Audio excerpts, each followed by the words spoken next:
Welcome to Luca and Miguel. Enjoy the video. You begin by gathering context quickly.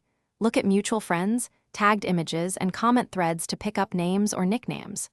Once done, inspect the target bio for locations, workplaces, schools, or unique phrases that narrow search scope. Make sure to take screenshots and copy any usernames. Those fragments let you triangulate identity across platforms. This first push creates search vectors you will use in the next steps, so be thorough but focused. Collect evidence, not assumptions. Now you execute targeted searches. Try username variations, common misspellings, and add location or workplace keywords. Once done, perform a reverse image search with screenshots to find duplicates on other sites. This often reveals linked profiles. Make sure to use social search engines and people finder tools to match names against workplaces or schools. As you gather matches, compare profile photos, mutual connections, and timestamps to confirm consistency. This reduces false positives and builds a confident identification.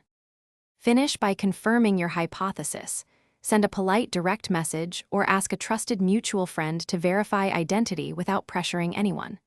Once done, validate via multiple independent signals, photo matches, overlapping mutuals, and consistent life details before concluding. Make sure to respect privacy and stop if evidence is weak. If things go wrong, pause and reassess your sources. Triangulate again or abandon pursuit rather than risk misidentification. This keeps your search ethical and accurate while resolving the unknown identity. Thanks for watching and please subscribe. It's the best investment you'll ever make.